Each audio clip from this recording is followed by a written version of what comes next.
All right. Good evening from the inside, from lockdown. Uh, welcome to American Hammers TV, part of the American Hammers Network. We've got people from all over the world tonight. Yeah, I know, right? I mean, seriously, Wait a minute, seriously. wait a minute. Where did you get that mask? I was going to say you should give that to Wayne. You should take that to the hospital, buddy. Like you don't need that in your No, house. this is one of the crap ones. I got this when I went to the doctors with my cough. Oh, really? Oh, Yeah. all right. Well, I was just wondering because I was going to say that's you're not supposed to have those. Like you got one of those, you're supposed to be like, taking it down The to. N95 you're not supposed to have. Well, at least tell me, do you have plans of putting crossed hammers on it? I do have them on it. Here you go, look. There they are. Oh, there we go. I didn't see it. I didn't see it. All right. So before we start, I'll tell you who we have tonight from our nation's capital, or close to it. We have Zach with his Nationals. Baby shark, baby shark. I'm so pissed off. Tomorrow would have been opening day. I had tickets for it. I had tickets to the Cavs game right afterwards at 7. It was going to be a great day in DC sports history. The banner was going to go up. There was going to be a big celebration, and everyone's going to fucking lose it. And then this stupid shit. Now I have to wait till at least May at the earliest, probably more like the 4th of July. For 2021, right? Yeah, next year probably. Yeah. Please, no, I can't go a whole year without baseball. Listen, you got 2 championships in before this happened. You got your Capitals, and then you had the Nationals. So that's considering Washington had gone through a little dry spell prior to that. We also had the Valor of the Arena League, and then we had the Washington Mystics before the Nationals, which is great. I mean, more DC championships for everyone. And then the Defenders started out doing really well in the XFL. Old Glory DC did really well in Major League Rugby, and it was looking really positive. And like, yeah, we could win another championship, and then this happened. And now we're like, well, what if? Well, you've always got DC United to bring you back to earth as well. Yeah, no one really cares about them. The Bruins were well on their way to choking away another Stanley Cup. So, at least I didn't have to live through that because that was inevitable. That was going to happen. So anyway, we got Zach in DC. We got David, my neighbor, 30 miles south in Boston. How you doing, David? I'm doing great. Getting used to the rhythm. I'm a teacher, so I'm doing some Zoom gatherings. But other than that, taking it easy, staying in the house, only coming out for the essentials. Yep. Boston's pretty dead, huh? I mean, the city's pretty dead from what I wouldn't know. I live like half an hour outside, so I didn't know that. Okay, never mind. I thought you lived up in town for some reason, so never mind. Well, I live more like an hour outside, but you wouldn't. Everything's always the same here. And then there's the guy I would say 6 feet away from, even if there were not a pandemic on. It's Wayne. Wayne in my old hometown. How you doing down there? I'm doing fine until the glass popped out of my glasses. And I can't see squat anymore. But I am borrowing my wife's glasses when I need them. Don't these really look good on me? Oh, Hi, darling. I like it. It's your favorite Australian Day with me here. To be honest, it doesn't look bad at all, but it does look a little bit like Dame Edna. That's true. It does. And from very far away, from way more than 6 feet away, still going to work every day at the Wellington Railroad, it's AJ from Wellington, from New Zealand. How you doing, AJ? I'm good, Lee. I'm good. And yourself? Well, we're okay here. My boys, I have 2 boys. They're 6 and 9. My 9-year-old is living his very best life. He hates school. He loves being home from school. He homeschools fine. Like my mom's teaching him Spanish, and he's doing fine, and he's just having a great time. My 6-year-old is struggling. He's having a hard time. He misses his friends. So they played Roblox like with their friends online for an hour and a half today. So that's a lot. That's a lot of video game time. But we're giving them some time. So before we start, I see the chat room's filling up nicely too. So check out our website. I know you're probably not thinking about ordering a lot of stuff right now, but if you are, AmericanHammers.net, tons of merchandise, stuff like that.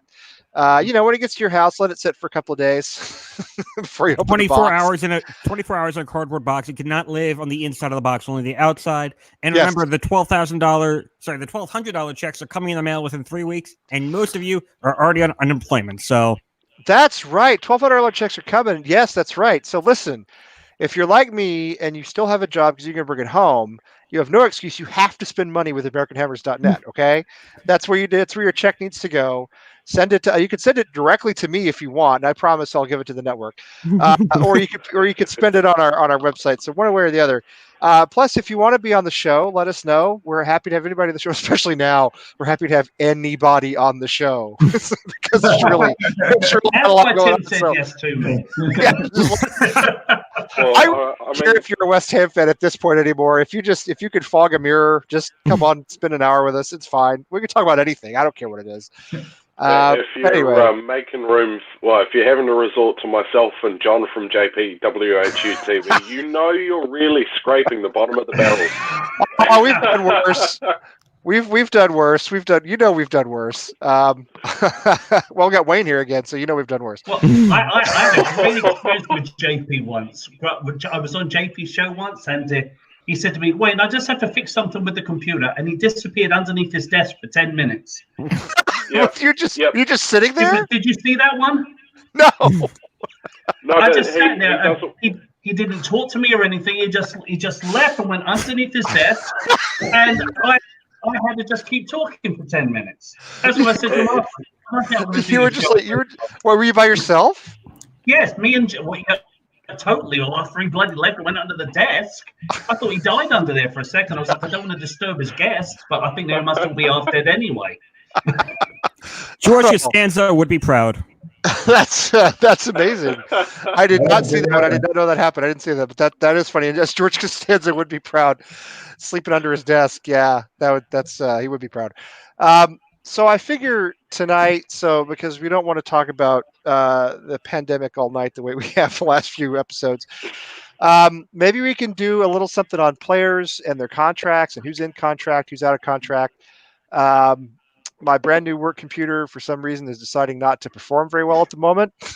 That's great. Awesome. I finally got something to upgrade on my brother-in-law's Mac, which died.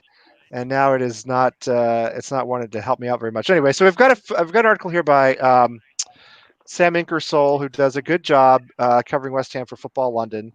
And if I could get it to pull up, I would read more of it to you. But he's basically talking about the players who are out of contract in the next year. So, well, again, we don't know when a transfer window is going to open or how that's going to work, anything like that.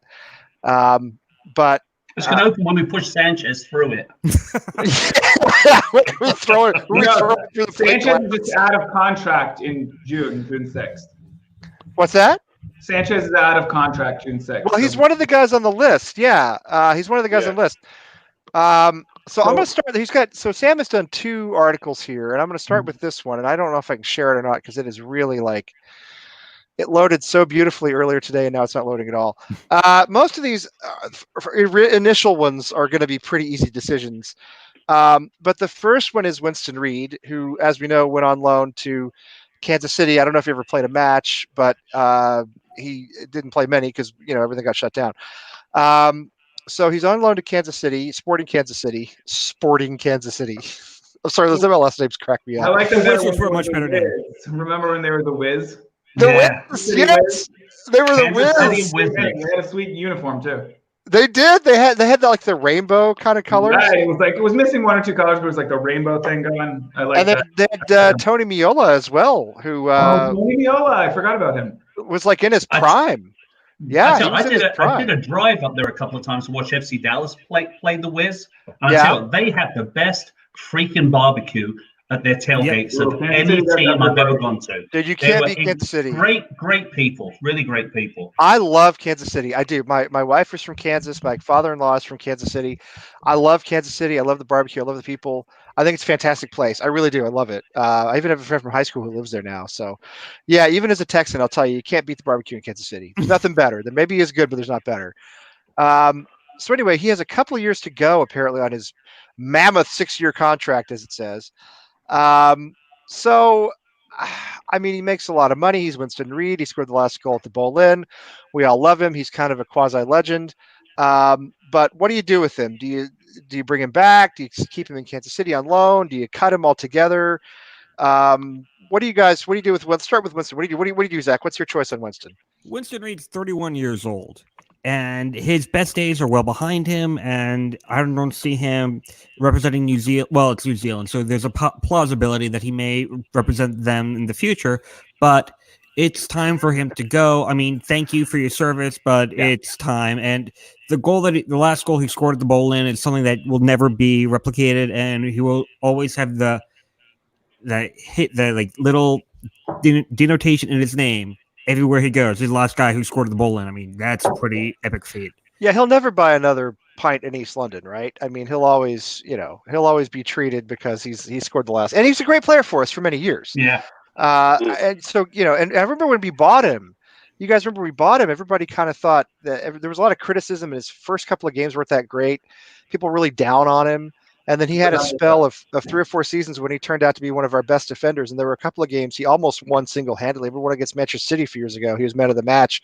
He was magnificent, So legendary guy. But what do you think, David? What's your thought on Winston? Yeah, I would let him go. I mean, he hasn't been the same after that series of injuries, especially the last one. I don't think it's his fault. He's been a dedicated servant to our club, and in his prime, I really enjoyed watching him play. But at this point in his career, I don't think he's worth re-signing. Yeah.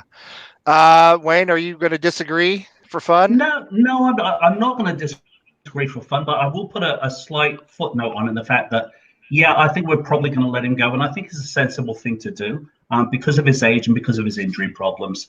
But I would like to say I'd like to see him come back for a testimonial.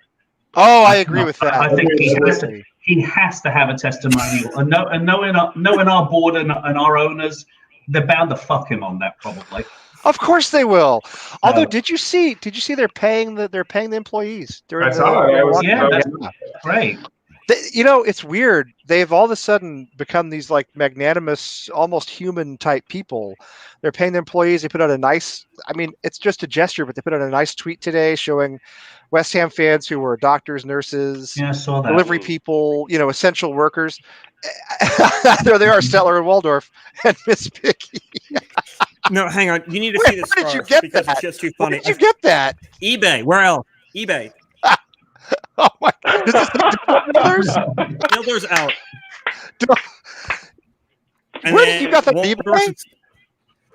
Yeah, okay. I got it on eBay. I'll try to find the link and see if I can post it in the chat. Hang on. But I saw it on eBay and I was like, holy shit. I was looking for something else and that popped up in suggestions and I was like, what the fuck? This is awesome. That's fantastic. Tell us where you found that, because I would it's hard for me to wear around my house right now, but I'd still love to have it.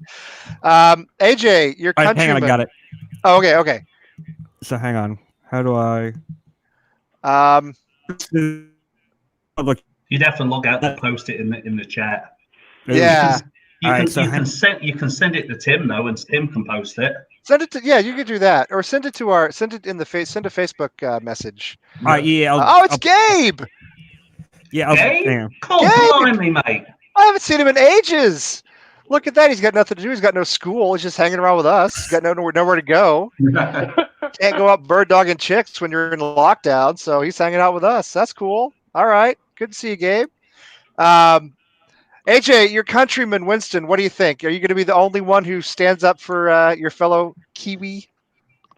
No pressure? Well, seeing as you're all ripping the shit out of him, yeah, I will stand up for him because, national pride is at stake here. No, look, Reed,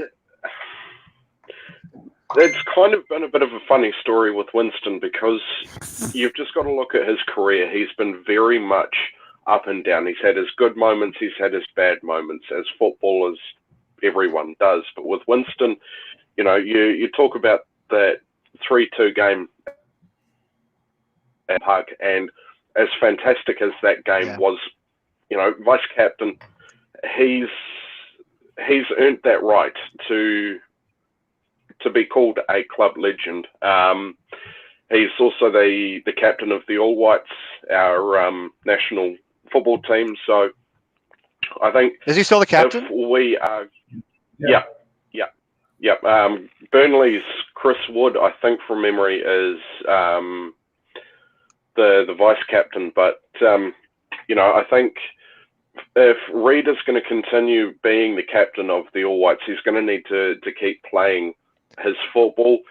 Look, I don't think he's got too long left. We'll probably be lucky to get maybe a season out of him. But I just think, next season, bring him back.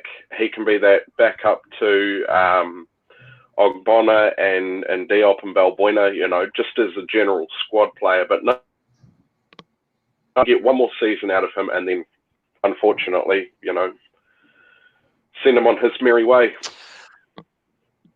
Yeah, he's not a major salary either. I mean, let's look at it that way. It's not like it would cost us an arm and a Well, leg. no. Yeah, that's a valid point. I think given the fact that he has been a club stalwart for so long, surely Sullivan and Gold and Brady would ought to sanction a testimonial for him. Just imagine, you look at that the Noble testimonial. He was concerned that they weren't going to fill Upton Park. Well, they filled Upton Park and then some, and now you sanction a testimonial for Reid. Look, that's going to sell out quickly.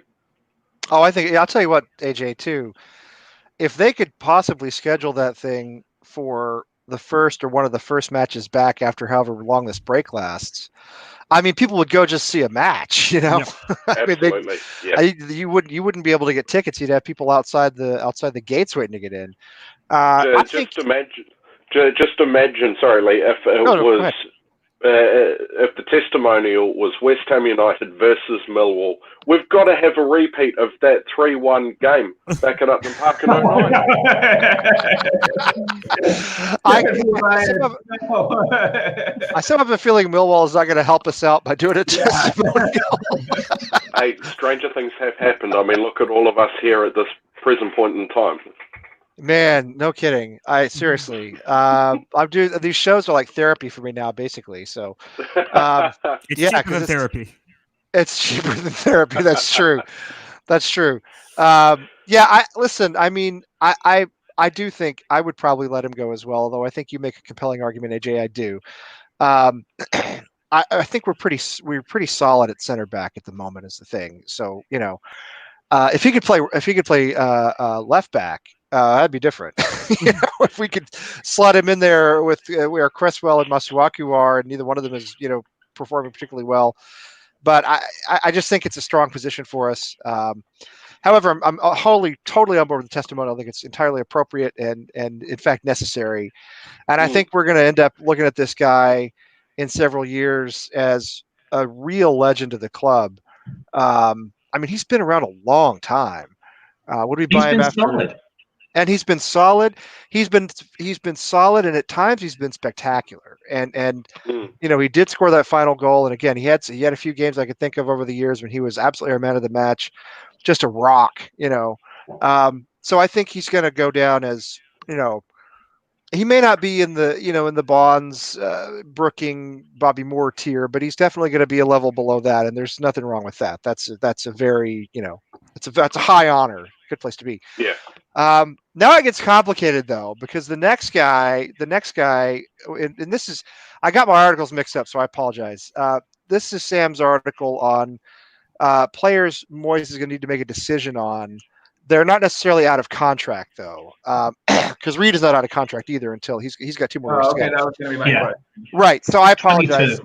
Yeah. He's not out of contracts until summer 20. Yeah, I made a chart of all the players, their age, the years left on the contract, their weekly wage, and their expected market value. So if you just have a question, you can ask me. Okay, that's awesome. I appreciate that. I also have transfer market up, so yeah. Sam wrote a separate. Sam wrote and a I'm separate drinking article. beer, so if you need any sarcastic comments, I'm ready. Maybe you should put the mask back on just because. No, I got my articles, so I apologize. So anyway, that's why we're talking about Winston Reid, who is not out of contract. Same thing for the next guy, who is our little jewel, Wayne's favorite player, Manuel Lanzini. Oh God. A guy who is so brilliant for us. He has 3 years left on his contract. That's right, he does. He goes through 2023. So, but the question is, given his performance, given his what appears to be an inability to come back successfully from injury, he's on Sam's list here of guys we have to make a decision about. Now he probably, he's on, I think, decent wages. We could probably still get 70,000 a week. Oh, is it 70? Well, that's not really that bad. Yeah, our wage structure is actually pretty solid when we jettisoned the wages, over last summer. Yeah, no, that makes sense. It's not that bad. We could probably still get some value for him in the transfer market, I would think. And he really hasn't performed in a while. So what would you guys do with Manuel? Would you stick or twist? We'll go in the reverse order this time. AJ, what would you do?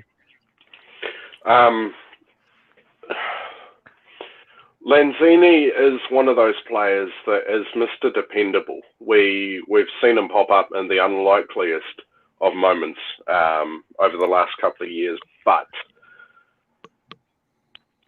there is cause for concern, especially around his ability to come back from injury. Again, unpopular opinion. No, I think we've got a decent player in Pablo Fornells. Yeah. Lanzini's done his time. I hate to say it because, like you guys, I'm a big fan of Manu, but I just don't think he's cut for West Ham anymore. I would say flick him. Yeah. All right. Fair. Wayne, I have a feeling I know what you're going to say, but tell us what you think. I'm not going to say anything mean because I wouldn't wish any harm to him, but I'm kind of hoping he's one of the 8. One of the 8 we don't. Yeah. One of the 8 that they said is suffering the symptoms. I think he's. Jeez, that's what you're talking about? Wait.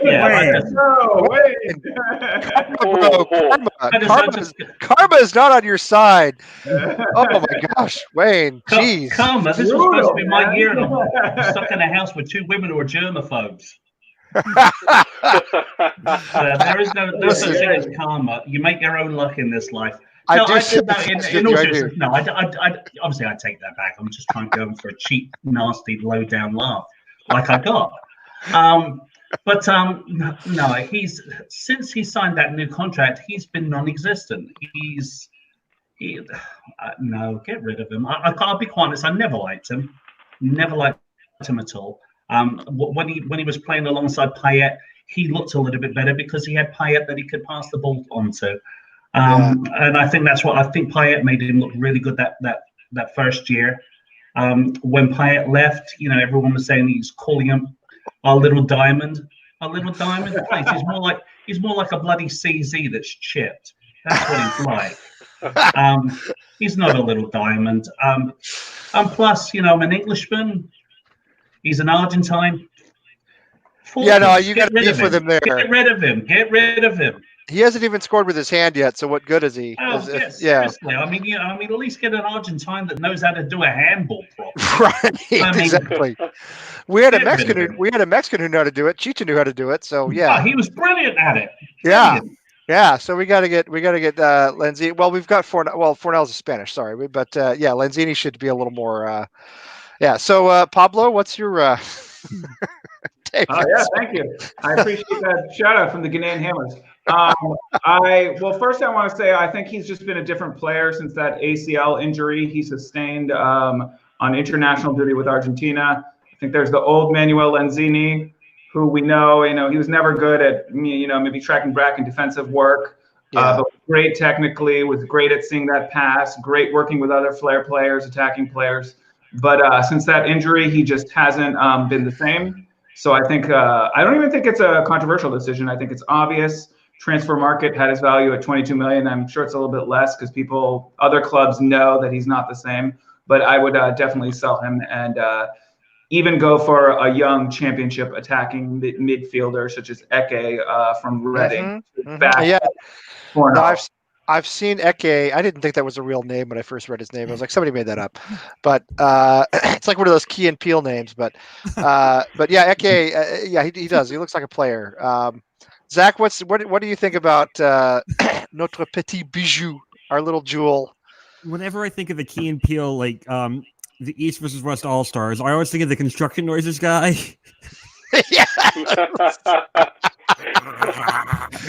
My favorite is cartoons plural. Cartoons plural is still my favorite. Cartoons plural. I love how like it's always the white guy that's the punter, and it has like David Smith. It's just the blandest. Like Billy Miller, yeah, and he's from BYU. Sorry, AJ. Sorry, I know we're totally we've gone totally American on you here. I apologize, but but I've seen a little bit of Key and Peele, so I know what you guys are on about. Oh, good. Yeah, even the names they come up with are not any stranger than real names for American football. That's what's funny. Like the Brickashaw Ferguson. Ha Ha Clinton Dix. Yep. Yeah, we could go on, but Chevy Cox of the NBA. Yeah, but yeah, that's right. Do you remember Sham God from Providence basketball? Yes, he played one season for the Wizards. I know someone who has his gamer. Oh, you're kidding! He played in the NBA. Sham God. Yeah, he played like 1 year for the Wizards. Yeah. I remember him very well. Good whatsoever. That was a great real name. He was not a good NBA player though. No, but he was good at Providence, as I remember. I think it was in the '90s, maybe. I don't really watch college basketball anymore, but I did back then. Well, so really quickly, there's a guy at St. John's University whose name was God's Gift. He was from somewhere in Africa. I think it was Senegal, and he was named God's Gift because his father said that he was God's gift to them. And I'm like, whenever he made a three. God's gift for 3. Oh my God, this name is just so weird. This is just so bizarre to hear. That's a nice name. I mean, it's a little, there are many millions of people named Jesus, so take that for what it's worth. I mean, I don't know. It's a common name outside, common name in Latin America. So I guess in Spain too. But back on topic, Lanzini, he's not been the same since he picked up the ACL. And David, you're right about that. And this year, from what we've seen of him, he's looking a little lost. And for now, we can't have them in the Premier League, especially when you're fighting a relegation battle.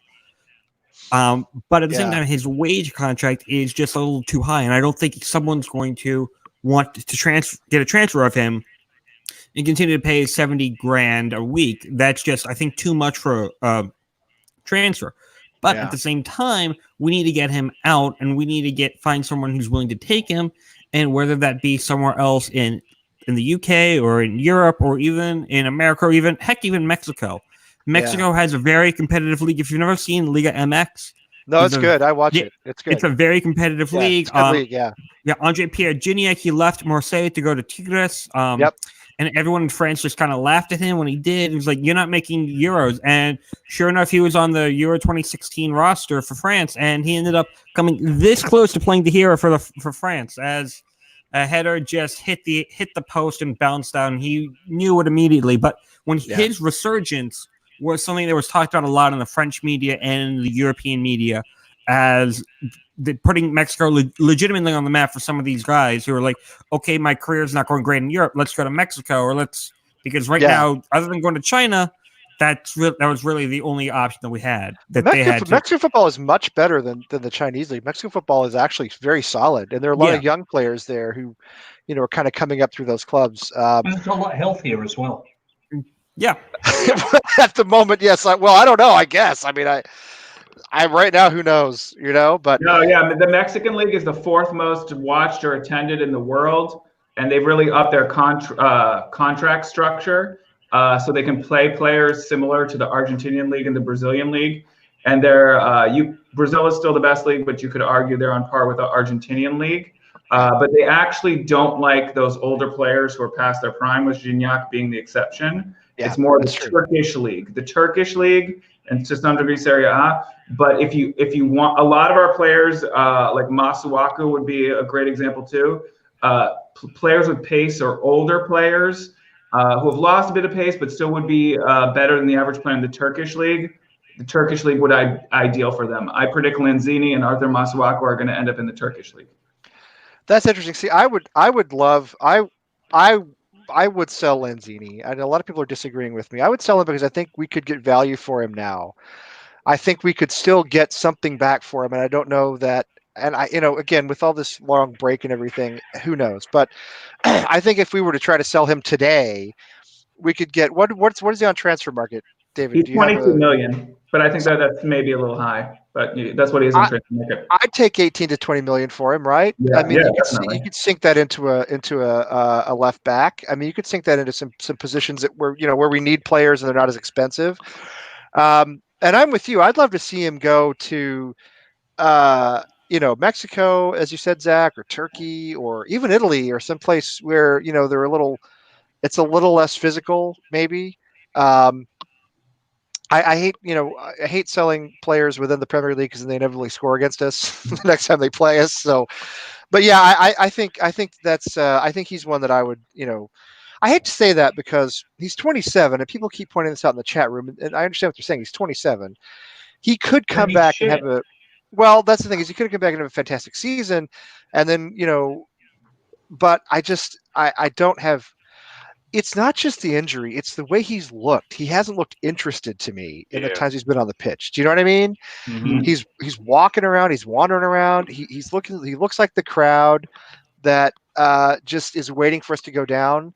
Which I hate to say, but Sebastian Haller looks like that a lot to me. I know he had done a little better in the last games leading up to the break, but yeah, he just looks like one of those guys who doesn't care anymore. So that's the biggest thing for me about Lanzini is I think he's lost his whatever passion he had for West Ham, if he ever had any. I don't think he's got it anymore, and I would let him go. So we got about half an hour left. Why don't we switch, David and Zach? You guys said you have. So I don't have to pull up another article here. Take 20 minutes on my computer. You got the guys who are going to be out of contract, right? Yep. Yeah. Because let's flip over. It's not that big a list. No, I think it's just Masuaku and Zabaleta. Well, all right, then let's do one more. Souček and Sanchez and hang on. Oh, yeah. Sanchez too. I forgot about that. But Souček, it's assumed we'll re-sign him. It's 16.6 million is like the market value, but. I would hope so. I would love to keep him. From what we've seen of him, I think he's done fantastic, and I think he's got a lot of room to improve. But at the same time, I don't know how that deal was structured as far as him going back or him staying, and we don't know because wasn't there a clause that if West Ham goes down, he goes back, and we don't know how the season's going to end, and if they're going to do what the National League did and just say everything's null and void. And which becomes a problem because you have 60 National League teams saying, no, you can't do this. We've already got promotion. Look at the Jersey Bulls. The Jersey Bulls were already clinched promotion. They were ready to go up. And they'd won every match. They were unbeaten, weren't they? They mathematically clinched promotion. I don't think they'd even drawn, had they? Didn't they have a winning streak for the whole season? Yeah, and it's just they were ready to go up, and then all of a sudden now they're canceling the season. I don't think that's right. That it's not fair to them. They should go up. If you mathematically clinch, I think you should go up, and the league plays with an odd number of teams. I think with mathematically clinching, you're right. I think if it's a done deal, yes, I agree. But again, this hasn't happened. If this season is canceled, it'll be the first time that I know of since World War II, right? Since 1940, 1939, 1940. So we're really in unprecedented territory here, and I kind of don't blame the Premier League and the Football Association in general or the EFL for not knowing what to do. I don't blame. I don't know what to do either. So I've said this before. I've said this on here. I said this to my brother that every sports league now, when this is all said and done, they need to sit down as a committee and figure out rules for how to handle a stoppage like this. Yeah, and they need because we've had something similar in 1918, 1919, 1920 with Spanish influenza, and everything just pretty much stopped for a while. So we needed an emergency in case of catastrophe. Press here button, and so that you can hit and you know what to do and how to handle moving about. Yeah, I mean, to be fair, nobody could have seen this coming, right? Nobody could have seen this coming. I sat here on a Wednesday night, 3 weeks ago? It seems like about 3 years ago, but 3-4 weeks ago maybe. And that was the night the NBA shut down, and a lot of stuff happened in the hour when we were on here talking on the show, and it was like this news was coming in, and it was suddenly overwhelming, and nobody knew this was going to happen. So, but yes, obviously they need a contingency plan now. But I want to go back, if you don't mind. I want to go back to. I'm sorry, which player were we talking about? So we were talking about Souček, but Zabaleta is also. No, Souček. Zabaleta's out of contract. I want to mention Souček because let's talk about him first, if you don't mind. We've talked about this before with a different crew. I've read a couple of tweets here and there, and they're only tweets, so take them for what they're worth, that he's actually being groomed to be the next captain. Ooh. So, again, take that for what it's worth. Is it true? I have no idea. He was captain of, where did he come from? Slava Prague, I think. Slavia Prague, yeah. Yeah, Slavia, well, whatever. Sorry, I'm not, Czech is not, can't do the Czech, but so he was captain there. So I have heard a couple of, and that would obviously be with the retirement of Mark Noble, which we don't know if that's going to happen or not. But what do you think about, is he a captain after he's played like 3 games for us? Is this a guy we should be looking at as a captain? I think I think it's too early to tell. I mean, the term groomed is so. Well, I use that word. Yeah, that was an article for people to talk about it. Right. I feel like Declan Rice seems to be the captain in waiting. And that's what worries me, though. That's what worries me is they're talking about Souček being captain. Does that imply a sale of Declan? That's what I wonder. They put an $80 million tag on his head. If that's true, that's what it implies. But here's the blockbuster statistic that I have from looking up all these wages. Declan Rice is on 3,000 pounds a week wages. Yeah, that is a true statistic. I think that's why, unless he gets sold, he is going to be the captain. I think if you look at the wage structure or just the wages of any other Premier League player who has his talent, for him to be on 3,000 pounds a week, and they even offered him 40,000 pounds a week, and incentive based, and he said no. When I actually saw it on the website where I was looking it up, I thought, oh, this is an error. And then I looked it up on all these other articles, and it's true. So if you think about someone who's willing to accept those low wages, I think that's the mark of a captain, that he's sacrificing for the larger. West Ham offered him 40 grand a week, and he said no. No, yeah. So incentive based as well. That was after that was when he was getting his new contract, because I heard the exact same thing as well. Although I thought that he had taken 20 grand, not the. It's still officially 3,000 pounds. Literally, I thought my head was going to explode when I read it, and it was some conspiracy. But those are his actual wages. Why did he say no to 40 grand? He didn't want to sign a long-term contract. Oh, I want to prove myself. It was like a very old school type deal. Let me look it up right now. Does he have an agent? I mean, no. I think that's why. Or is he just winging it because? Makes you question his intelligence, to be quite frank. Well, let me just say this. I mean, you don't have to question it. He's got the Blackadder haircut, for Christ's sakes. He does have the Blackadder haircut. Two things about Declan Rice. Says he only earns a basic wage of 3,000 pounds a week, and in September turned down an appearance-related offer that would have earned him 40,000 pounds a week. I wonder. I mean, let me see what date that is, though, to make sure it's not. Was it contingent? No, sorry, that's from December 28th, 2018. Oh, okay. So that's a year ago, basically. Okay, but he's still on 3 grand a week. He's still on 3 grand a week now. No, but then when I looked up his wages on Spot Track or whatever it's called, it still said 3,000 pounds a week. Well, that's interesting. I mean, I wonder if my thinking is, did he refuse a longer term contract because he didn't want to sign a long term contract? This whole thing about he wants to prove himself, I don't know, man. I mean, I admire that, but that's not very smart. But then he's such a goofball. You know what? I want to talk about this too. And yes, and I realize, I know. I realize on the boat. I shouldn't have used the word groomed. I know that's not a good word. I meant, what am I trying to say? Prepared to be, you know what I mean? I get that's a really loaded word in the UK, so sorry about that. That's not what I was implying. I just thought it was a very general word. No, I'm the one who said it. I'm the one who said it because it's just grooming is important to me. So as you can tell, so it's something I think something I think about all the time. So let's talk about while we're doing this, let's talk about Declan as captain. He seems like the obvious next choice.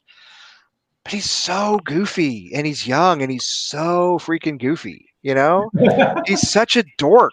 And I don't know. I mean, is he enough of a leader on the pitch? Is he mature enough to do it like next season? AJ, you're shaking your head. What do you think? No, No, you've got more chance getting Jared Bowen the captain's armband, for crying out loud. No, Declan is not. I'm sorry, I'm going to go on a bit of a rampage here for a couple of minutes, because this is the one thing that's absolutely, pissing me right off. Declan Rice is an academy protege, I guess is the right word. He's that sort of player that's following in Noble's footsteps. Look, for crying out loud, he's only 21. 22 at a stretch, but, I think he's 21. I think he's 21. Young. Yeah. He's young. He's only just come out of the academy. You need to give the boy at least 4 years worth of solid football, really hone his craft before we even consider giving him the captain's armband. I mean, hell, you might as well put Mikael Antonio in temporary captaincy of the club, because Reed's not here. There's question marks on there's question marks around Lucas Fabianski already, because his contract runs out next year. So that's true. And I hate keepers as captains. They're not on the pitch. You know what I mean? They're not. Yeah. But again, you don't want a captain that's at the other end of the pitch either. I mean, look at Diego Costa at Chelsea. Yeah. When Courtois wasn't on the pitch, it was generally Costa, and he was a merchant. He was that one guy who knew what he was doing but couldn't communicate. I do not think Declan Rice is best for this, for the role of captain. If we get Thomas Souček, 100%, but give him a little bit more time. And this is why I'm picking. We're going to see Mark Noble next season. It'll probably be his last full season of football. We might have him back as on a pay-as-you-play type contract, sort of like what Andy Carroll's got up in Newcastle. But look, Rice, yes, in the future, give it 4 or 5 years. Yeah, I mean, I don't know, Wayne. You got any thoughts? You're uncharacteristically quiet over there. Yeah, I'm thinking. I understand where you're coming from, AJ. Totally understand where you're coming from, and and normally I think I would agree with you that somebody that's got a lot of growing to do and a lot of maturing to do doesn't really deserve the captain's armband. They really wouldn't be fit for it. And all common sense would say that's the case. Yeah, I think when you watch him out on the field and you see him bossing people around, you see him stepping up, you see him shouting commands to people. Dude, does he do that though? I mean, does he? Yeah. I mean, just watch it. It doesn't look like he does. It does. So low-key, but he does. But okay, but is he shouting? Is he shouting commands, or is he just like pumped and jacked? Do you know what I mean? But what's the difference? I mean, you have to have a presence. Do you want him to be the guy? Do you want him to be the guy who, like, remember when Mark Noble picked up? Was it Pogba that he picked up and like carried halfway across the pit? I mean, you look at Mark Noble in a London derby or against Manchester United or Liverpool or, in a big match, I don't know if Declan has that temperament right now. But I don't see an alternative. I don't see an alternative right now, to be quite honestly. I mean, we can talk about Souček. I mean, all right, he's an incredible player. He's got some mileage, but he hasn't proven himself yet with the squad.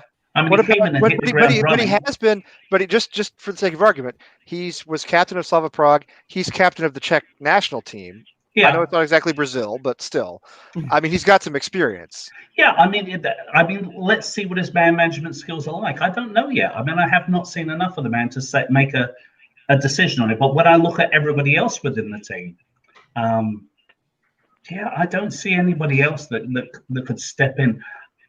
What about Ogbonna? I really don't. What about Ogbonna? I think Ogbonna has been fantastic for us this season. I don't see Ogbonna as being vocal enough to be a captain. I really don't. I see him as a good, sturdy, strong, reliable player this last season, but I don't see him as being strong enough to actually carry the captain's armband. I really don't see it.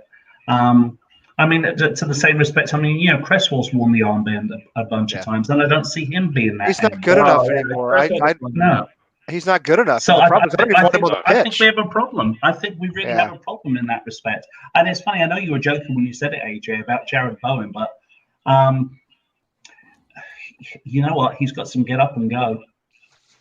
Yeah, well, I was only half taking the piss when I mentioned Bowen, but look, the general consensus I feel is yes, we do have a big problem. We don't have that one player, that guy who will be able to take over from Mark Noble. I mean, Carlos Sanchez. He's the captain material. No. You know who would do it if he were a good enough player. If he were a good enough player, I wouldn't be against Snodgrass, and I'm serious about this. Oh no, I think Snodgrass would definitely be captain material. But I don't think he only has 1 year left on his contract, so he would just be a temporary placeholder. Well, the other thing about Snodgrass is I don't think he's always in the starting 11, right? No. Right, yeah, he's a squad player next year, I imagine. Even though I think he's the vice captain, because Snodgrass isn't going to be playing every freaking game. He's too old. Yeah. Okay, so you need to think, who's your vice captain? And it's Declan Rice. Well, I don't know. Zach, David, what do you guys think about Declan? So, David, would you like to go first? Yeah, I'm kind of two minds about it, but I think his strength is his exuberance. You know what I mean? Yeah, he's young. He's young. Yeah. Scored that goal that got called back from the VAR. He was just totally exuberant. And I think maybe sometimes when you're a captain and you're starting out, you don't need that type of cynicism. That being said, I do agree with AJ. He's a little young, so it might be difficult when you're very young to command the other players on the pitch, get them to listen to you. But I think there's pros and cons with him being captain. If worse comes to worse, we could have a placeholder for 1 year and then really get him in gear. Assuming he doesn't get signed by another team, I believe I saw it was Neil in the comments saying he'll probably go in the 2 transfer windows from now. Yeah, that's possible. Now, I should say. But I don't think he goes to Chelsea. I think he would be a good choice as a long-term captain. Yeah. Yeah, I mean, I can see him. I think AJ's right. I can see if Declan Rice stays at West Ham long-term, and I kind of don't think he will, but I don't think he's going to Chelsea. I'll say that. I don't think he's going back there, except that he's buddies with Mason Mount. They're tight. Yeah, I'm already good friends with Mason Mount. He's like violating the quarantine. I know they violated the quarantine to go have a kick out. He's not going to get starting time at Chelsea. Look at that midfield at Chelsea. I think we should. I'm not saying this window. I'm saying like 2 windows from now. We should buy Mason Mount to keep Declan at West Ham. There we go. That's an idea. I'm only half joking about that, by the way. All right, Zach, what's your take on Deckers, our Irishman? So who betrayed that I've heard from you tonight, from all of y'all's, is that you want to elect a captain yourself, not by the manager, not the players. I would let the players do a vote, silent, like private vote.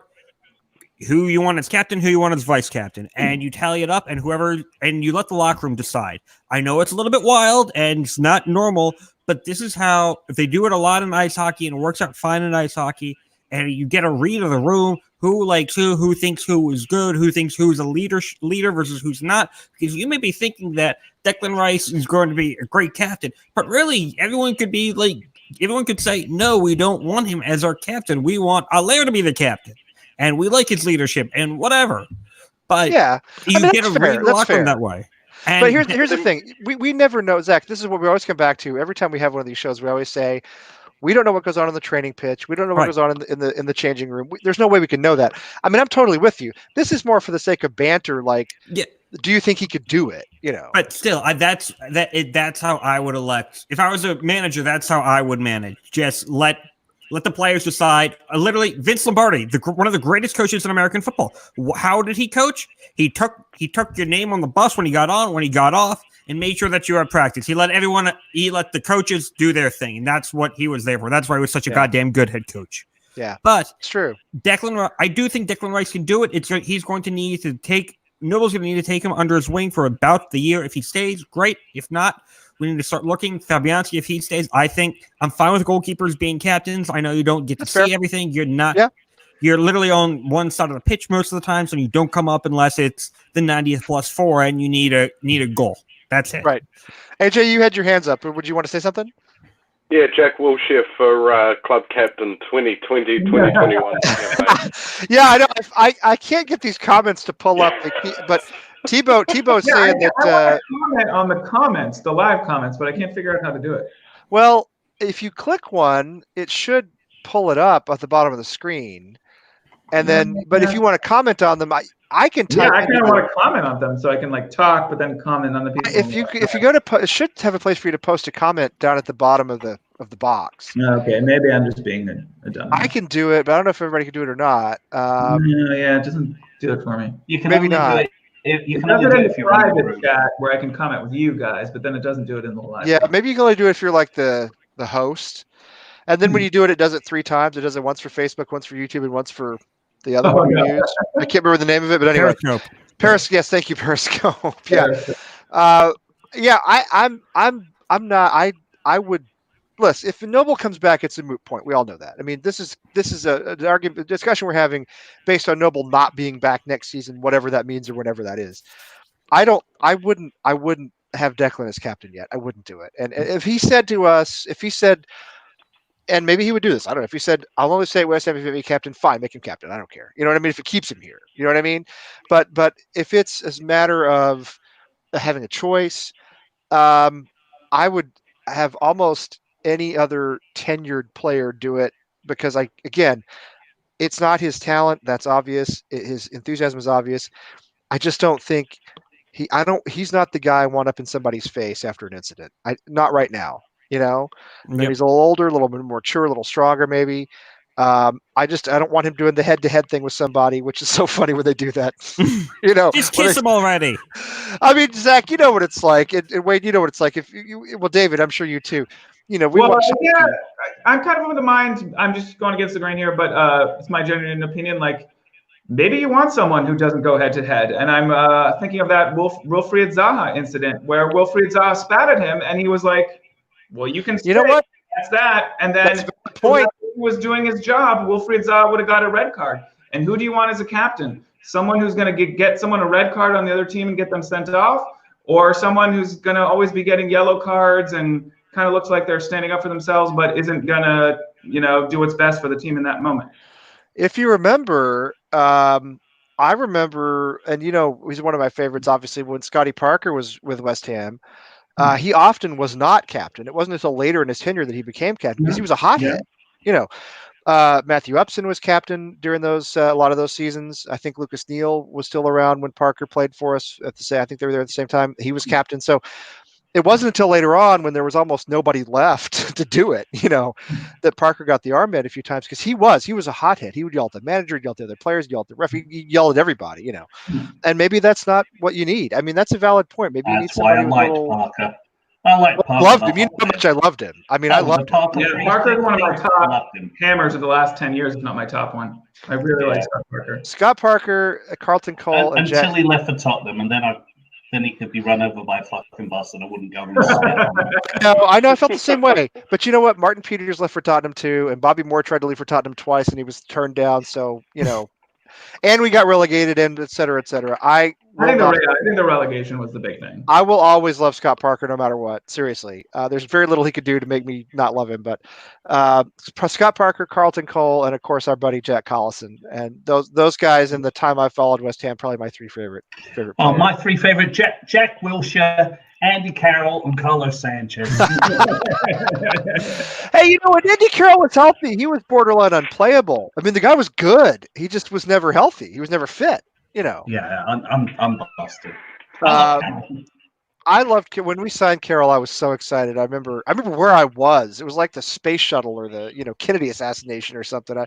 I was. I think we've left one thing out of the whole equation about captain. What's that? We've got Kevin Nolan on the bench now. We've got Kevin Nolan that can shout like a son of a bitch. That's a good point. Okay, Kevin Nolan was a brilliant captain. Yes, Kevin Nolan can teach anybody how to be a great captain if they show willingness. I mean, I was a captain of my team, and it's something you learn as you're going along, and you learn it, and you have to be different with different players. Yeah. I mean, so a shouting captain might work. Maybe one who's a little bit more just, buddy type captain. There's different types of captains that are needed depending on the makeup and the characteristics of the team. Now, if you look at the team right now, I don't think we have a lot of people that. I think we have people that respond a little bit more to, the softly approach. They're delicate little flowers like the Anderson. footballers of today aren't they? They really are. Yeah. It's true. They are. It's true. You have to be able to manage the personalities. I mean, because you're an extension of the management on the bench, and if I chose a captain, I'd want to choose somebody from another team. To be quite frank, right now, I don't think we've got something that can really. Well, I think that's it. But I would kind of also like to choose another coach. I'd like to choose another manager. I would like to choose another couple of owners. I'd like to choose a new president. I'd like to choose a new board. And what I want doesn't make a blind bit of fucking difference, because we probably aren't going to play this year, and it's going to be different next year anyway. So it's going to be all different.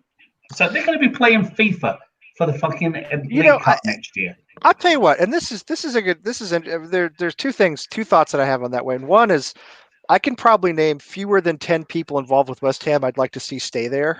And they're players. They're players. Mm-hmm. You know what I mean? They're all players. I mean, it's true. I mean, seriously, like I can go down this. You can go down to Fabianski, Ogbonna, Noble, Rice. I mean, Fornals, Snodgrass for the time being, Aller for now. But no, you could. I mean, how many people? But the other thing I was thinking about is, I mean, since we only have a few minutes left, this break in football, which I think will probably cancel the rest of the season. If you guys read what the experts are saying about how this is going to play out, it's not simple. It doesn't just end, But it doesn't just cancel the end of this season, because when you're talking about and I hate that I'm bringing this up, but I'm going to bring it up. When you talk about COVID-19, maybe putting in a repeat performance once the autumn comes around. It can come back in the fall. You really think that the governments are going to let people cram into a stadium shoulder to shoulder to watch games? It's not going to happen. It's not going to happen. It's not going to happen. But and no, you're right. It's not. And the reason I brought this up was because there was at least a lot of people on Twitter thought there was a certain level of momentum in the GSB out camp going, before we had this break. The protests were building. They were starting to maybe pay a little bit of attention. They started to look a little, maybe it had no impact on the ownership. I have no idea. But what do you think this long layoff does for them? I mean, there is a possibility that the clubs will owe money back to advertisers. There's a possibility that that Sky and the TV broadcasters will say, we're not paying you for the whole season because we didn't put the whole season on. We couldn't sell our ads for the last 9 games, 92 games, I think in total, something like that. What does it do for them? Does it change their situation at all? Do the protests come back? What kind of world do we come back to in terms of where Gold, Sullivan, and Brady are when the Premier League comes back? And it will eventually, even if it's 12 months from now. What do you want to speculate on that? Anybody want to jump in? I was thinking about that. I think the main thing, whether the season is canceled, whether it returns in September or not, and there's a second outbreak of COVID-19, I think this is really going to show which clubs' finances were actually sound, that they could absorb the lack of revenue. I think it's going to make the transfer window extremely interesting. I think there's going to be some clubs we didn't think would be sellers who are going to be sellers because they need to raise the funds because their finances weren't so sound. I really abhor the owners, but I think when it does come back, supporters of all stripes, of all clubs in all countries are going to be so happy it's back. So I think for the short term, the GSB out movement, that first month, everyone is going to be so happy. So even if I support them, I think they're going to take a back seat until it normalizes and you can seize upon how crappy the stadium is. But let me ask you this. David. But once football is back, everyone's just going to be happy. I think you're right. I do, because this is not for something about any of us. A week and a half. Right, that's what I was going to say. We've never experienced this in our lives, any of us, and Wayne is by far the oldest among us here, of course. But but even he has never done anything like this before. I think he was only a baby in 1939 when the season was canceled for World War II. So no, but the point is, yes, we'll all be thrilled. But what happens when our first match back is home to Burnley and we lose 3-0? So I should have a thought. That's what I think. I think it's going to be fine for that match. It's going to take a month and a half, 2 months before it. Really? Depending on what happens. Yeah. Okay, fair. Maybe that's too much of a prediction, but I think in the immediate aftermath of regular Premier League football, the supporters, no matter where you're from and what your club situation, you're just going to be happy it's back in general, assuming your club hasn't been thrown into complete financial crisis by COVID-19. Right. I mean, assuming there may not be a lot left of League One, League Two, and anything in the National League below that, there may be really a lot of, a lot of clubs that are going to struggle to exist. I think there's going to have to be some sort of redistribution of revenue to, so they can survive. Definitely. Because again, you take away a whole season's worth of revenue, or not a whole, but right now you're taking away about a quarter of the season, a third of the season. And, in the National League, a little club like Chelmsford City or Truro City or one of those, it's a lot of money they're losing not having people buy the snacks at the matches, not having people pay ticket prices to get in and so forth. So I don't know. I think it's the ideal opportunity for the FA as a whole to look at the situation and say, okay, so salary caps have been working in the United States for a long time. Maybe it's time that we started working them over here. Because these footballers don't need the extortionate, crazy mental salaries they're getting. And maybe cap their salaries. Maybe it's something that happens Europe-wide. Maybe you cap their salaries. I mean, China's done it, for Christ's sakes. Somehow. Okay. Yeah, cap the salaries, and then take that money that was going to be spent and you spread it amongst the lower league clubs so that they can survive. I mean, it's going to take some drastic measures to keep the game of football alive the way it's been in Britain for the past 100 years. It's going to take some drastic measures. Yep. I would love, everybody's going to hate me for saying this, all right? And go ahead and hate me. I'm saying I would love just for 1 or 2 seasons, just to see how it plays out, for the English Premier League to work like the NHL. And I say the NHL in particular because it has a real salary cap, whereas the other leagues don't really. Yeah. I would love for the English Premier League to be run like the NHL for several seasons, where you have a legitimate salary cap and a draft. And you know what I mean? I understand with promotion relegation that's really hard to do. But the point is, you have some of the teams that come up, like West Brom and Leeds, maybe you give them a top draft pick. I understand it's never going to happen. But wouldn't it be fun? It would, to me, be fun. It's a novel concept, but I don't think any British person would look at it. Well, no. If a British person were to turn on the NFL draft at the end of this month, and they would look at it and watch it, and they would go, so all of these guys go and they get chosen like they're on The Bachelor. Exactly. They would have no concept of this, and they would not know how to institute one or do one. So that's where the problem is with the draft. It's a nice thought, but I could never. And you don't have franchises in football, except for Milton Keynes, but you don't have franchises in football, and you have promotion relegation, which is we don't have that in the NFL. Obviously, you have 28. What are there? 32 NFL teams now. 32. So you're talking about 90 some odd clubs in England. I know it would never work, but I would love to sort of overlay. And maybe we should do a show on this sometime where you just you have free agency and you have a draft and you have a salary cap. And so you say to Manchester City, you get, I don't know what it would be, £250 million total to spend on your team. You know what I mean? Yeah. Or what? Not transfer fees. I know the systems are totally different. Then we'll see who really are the good coaches and who really are the good scouts. Exactly. We won't. Yeah. If you institute a salary cap, I would expect there to be more of a general manager type position to be created. That's not the director of football and not the manager, and just he's in charge of making sure that the finances are there, no different than in the NHL. Make sure that everything can work out. And that would create a whole nother slew of possibilities. Yeah. But at the same time, going back to what it's going to be like when we come back, if we do play any more games this season, any way we look at it, the first game back is going to be a huge kumbaya moment. Everyone's going to be celebrating. Everyone's going to be really, really happy. Everyone's going to be pissed drunk. Until the first shit VAR call. Yes, until the first shit VAR call, and then everything's going to go downhill. And to answer this question, Duncan, I have no idea. I mean, I'm just totally spitballing here, so nothing I'm saying makes any sense. Obviously, I think there's no college system. Speaking of drafts, draft? I just want a draft from the bloody bar. I really miss going to the pub. That's what I want. I don't give a shit about the NFL draft, about whether there's possibly going to be an EFL draft. I just want a draft of bloody beer from the pub with me mates. I tell you this. As long as they stay at least 6 foot away from me, because I've got a dodgy ticker, and don't cough and spit on me. That's all I want. I just want to draft a bloody I beer will with never. my I will mates. never regret. I will never refuse to leave the house again. I'm telling you. I'll go to the grocery store. I'll go to Bed Bath and Beyond. I don't care where it is. Do you know what I mean? I'll go to I'll go to Home Depot, which I hate because it's not my kind of thing.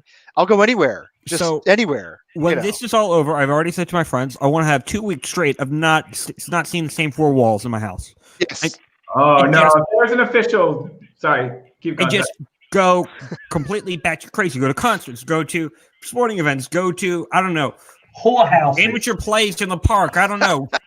Anywhere. That's what I mean. I want to go to a brothel. Yes, but wait. So Wayne, quick question. I know here in Maryland, we are now allowing takeout liquor. You can go to a restaurant and you can order beer to go. Here too. You can in Texas as well. But here's the thing: you get it delivered here. When you've got a missus who is a germaphobe, she's like, "I'm not ordering any takeout." You don't know who wrapped that up. Did they cough on it? And then she saw that freaking tweet with the kid from Taco Bell licking the fucking tacos. I'm done. Well, don't listen. Don't show her the article. I'm eating school. I'm eating the home version of school dinners every day. Don't show her the article in the Boston Globe that says that a cough or sneeze can travel 27 feet. And I don't have to. She knows that off by heart. I went to collect my prescriptions today from the pharmacy. I had to put them out on a table outside. I had to wipe them down. I had to rip the paper off and take it like this and drop it in the trash can. Then they're still sitting out there drying because you have to let the antiseptic. Fuck. I've had too much of these. This is my last one, by the way. I saved it for the show. It's my last one. You have to let the antiseptic wipes dry. Hey, and do you know something? Did you know that 20 seconds to wash your hands? Okay, here's the deal. You can sing Bubbles. Okay, and that's 20 seconds. But here's the one thing. Okay, at the end of it, don't go United because it gets a fucking mess everywhere. It really does. So it really don't do the United part. Yeah. That's good. I found that out. Foshizi, I can do a whole podcast. I can do a whole thing with you.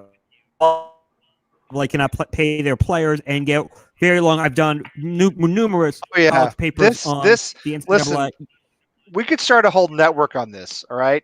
I don't want to get into it here because I grew up a huge fan of college football. I still watch a lot of football. I still follow college. I don't watch it as much as I used to. I still follow college football very closely. I follow college cheerleaders. They're gorgeous. Everybody knows. Well, yeah. I mean, everybody knows. Everybody who's watched this show knows about me watching college football. So I'm not. But yes, that is a topic that is just. I mean, we could go off on that. I'm not going to go off on it. We could go off on that. We could have a whole network talking about that, and people do, by the way. So it's called ESPN. You know what? There's a guy named Spencer Hall. If you look up a guy named Spencer Hall, he's a great writer on college football. And if you guys in the UK are seriously curious about how it works, he's funny, he's insightful, he's a good dude. He's a guy named Spencer Hall. Check him out. I love when British people do the wanking thing. It's just so awesome. Well, Wayne's a pro. You know, he's a pro. He's got a lot of experience. So I've been married 3 times. I'm definitely good at it. Well, you have to be. Wait, what does it say? What does your shirt say? Steamed Hams United. Oh yes, I've got to get one of those. Steamed hams. I actually had a roommate freshman year from Albany. First question out of my mouth when I meet him. So do you guys really call hamburgers steamed hams? His father just was like, oh my God, it's going to be a long year, Mark. His dad, he didn't know though, did he? His dad knew. No, he knew. He was just like, miss most? Oh, okay. He was just kind of like, oh my God, you ordered these. That's an old episode. That was from the first 5-6 seasons somewhere. Yeah, but it was just a funny. I'm like, I've never met somebody from Albany. AJ, so let's just you and I chat. All right, how you doing, AJ? All right. AJ, listen, AJ. If I had more cultural references about New Zealand that didn't involve rugby, I would mention them. But I don't really know that much. Okay. I'm not a rugby fan. Oh, by the way, sorry, Lee, I owe you. Hold on. Crowded House was great. I love them. Aren't they from New Zealand? Yeah. But just don't tell the Australians because they'll claim it like they claimed Far Lap. And I mean, they're already trying to claim our Prime Minister for crying out loud. Are they? And I'm not political. Jacinda? Yeah, isn't it a woman? It's Jacinda. Jacinda Ardern. Yeah, no, she's great. She's great. Hey, didn't she give birth? Yep. Most women do. She's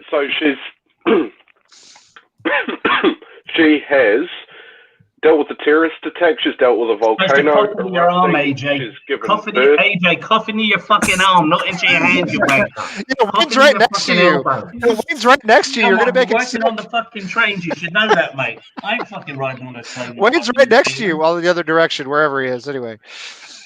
Yeah, so they tried to claim credit house. They tried to claim. Oh, okay, there was another one from New Zealand back in the 90s. What were they called? They did a song called How Bizarre. Weren't they from New Zealand too? Or were they from somewhere else? Every time I look up. Yeah. Weren't they from New Zealand? RMC, I think. Hey now, something now, like that. don't dream it's How bizarre. over. I know the Jets were from Tonga in the 80s. They were like the biggest selling Tongan band of all time. Oh my the God. Jets. Tonga, yes. You found out. I got a crush on you. That was the Jets. Is that show Summer Heights High? That's in New Zealand, right? No, that's in Australia. Ah, That's in Australia. That's a great show, though. That's a great show. Are there real hobbits in New Zealand? No. But if you come over, you'll be our first hobbit. Whoa, hang on. Whoa, the Naked and Famous. I forgot they're New Zealand. They're from New Zealand. Yeah. I forgot about that. See, I'm a Kiwi, but I don't like Kiwi music. Oh, is that right? Yeah. I'm trying to. Yes. So do you don't like? No. OMC, with the exception of Dave Dobbin. With the exception of what? OMC, How Bizarre Famous from. Say his name again. Dave Dobbin. Speak fucking Dave English. His name Dave Dobbin? Yeah, he's a Kiwi. Wait. I don't know who that is, but I used to work with a guy named Dave Dobbins with an S on the end. That's not him. Okay. I was like, is he a famous singer in New Zealand? I had no idea. I'll he could be. send you a YouTube video a little bit later on, Lee, and I'll show you who Dave Dobbin is. Okay. I'd like to know, and I'll tell my friend Dave about it because he would love to hear about that too. Because he's Dave Dobbin with an S. He's more than one Dave Dobbin. You get Dave Dobbins. From the Dudes and DD Smash? Yep. Okay. Yeah. I know who you're talking about. Zach's going all hipster on us now because I have no idea who these people are. Well, it's kind of funny because I can't really find good New Zealand metal, and it's just kind of like Australia has some pretty good metal bands and metalcore bands, but it's just kind of like true. Best fucking lamb in the world, though, mate. I've got to say that. A good bit of New Zealand lamb. Love it. I think there's some death metal that's come out of New Zealand, though, right? I mean, there's some of those guys who do it's like one guy who does the whole thing, and it's like death metal act, you know? Oh, come on! I like that stuff. Like Rendered Helpless, isn't he from New Zealand? Rendered Helpless, the guy who does that. I think he is. I don't know. I'm not sure. I'm not a fan of death metal, so. Well, I don't understand that at all. It's so appealing, especially now. It's just perks you right up. All right, well that's good to know about. So next, what I'm going to do is I'm going to find some popular New Zealand, like classic New Zealand television programs, and I'll make a bunch of references to them next time. I've got Dave Dobbins on the screen share. Lee, put it up. What? Oh, I've got Dave Dobbin on. Put him on. Oh, wait, hang on. Down here? Yeah. Oh, there he is. Oh, Foot Rock Flat Sounds. No. Oh, is it? Oh, yeah. That's the video I was going to be showing you a little bit later on. I like his shirt. Oh, it's spelled differently. Okay, Dobyn. Okay. That is a nice shirt. That cat's gonna get his head cut off. Nope. He's gonna get away. Oh, by the way, this counts as watching sports. I just want you to know. Yeah, everybody in the chat room. Isn't it funny how we've gone from talking West Ham to all of a sudden watching Foot Rock Flats, for crying out loud? Charming name, charming title for that song. Yeah, I mean, well, what else? I'm glad we got through an hour of talking about West Ham tonight because I didn't know what we were going to talk about. So I'm glad we always. This is just to piss Tim off.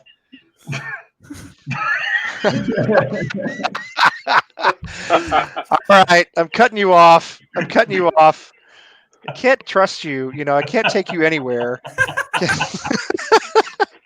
Can't do anything. Can't do anything when you're around. Can't trust you at all. All right. Well, this is the time of night when I would normally say it's time to make the boys' lunches, but you guys know that that's not happening. My children are off of school. Everybody's off of school. Everybody's at home, except for AJ, going to work every day at the Wellington train station, right? No. So as I was saying beforehand, I've been off. We don't really care, AJ. We totally care. Come on. Put the mask on, Wayne. Put the mask on. There you go. Go back. That's go back. should have been the whole time. Okay, That's so much better. That's so much better. So wait. So you're. Yeah, I've been off since Monday afternoon last week, and by the looks of it, I'm going to be off for at least another 2 weeks before I do some work. So, and that's just unfortunately how my rotation is at work. So, are they paying you? Do you get paid for the time off? Yeah. Oh, that's awesome. That's lucky then. Yeah. Well, you live in a proper country, but I better stop talking now. So. Okay, you have an outcast of the Muppets as president. Let's be honest here. I promise I'll never talk politics on here. I'm not going to do it. So I'm just not going to do it. I want to go on record as saying it wasn't me that mentioned it. I'm not doing it. I'm not doing it. Yeah. I think we should probably. Well, that's why we have an election coming up at the end of this year. Don't everyone? Maybe we do. Maybe we do. Maybe we don't. Zach, we'll see if that actually happens. Don't forget to vote, and don't forget to fill out your goddamn census. That's true. Fill out your census. That is the only thing I care about this government ever doing, and it comes every 10 years. Fill it out. I love looking at it. I'm a geography major. I'm a geography nerd. I love looking at it. Love looking at towns to see how they've grown or shrank or what happens. And how I do too, actually. Changed.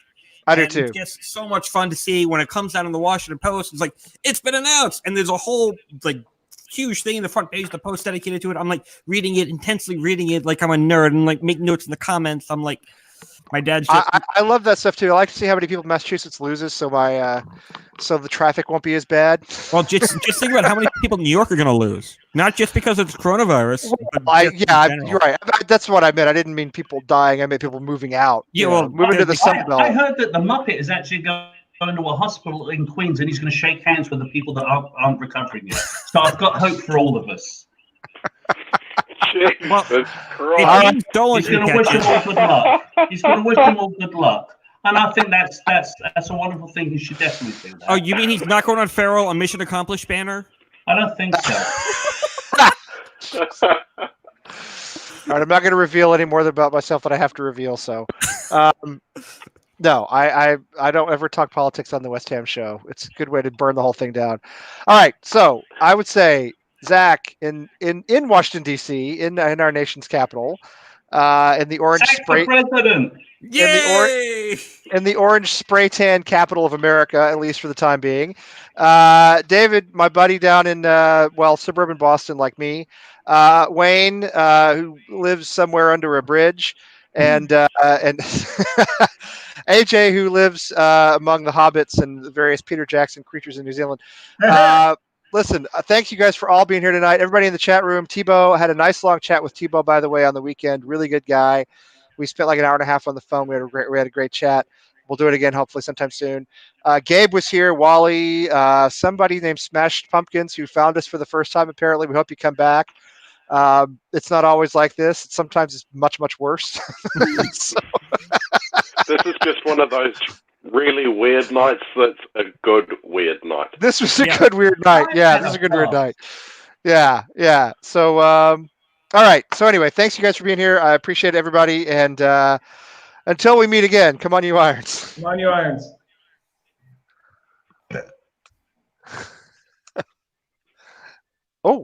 My end broadcast button is not working. Hang on. It'll work in a minute. We're still there. We can do whatever we want. This is incredible. It genuinely does not work. Dude. Oh, by the way, just so you all know, Korean baseball is still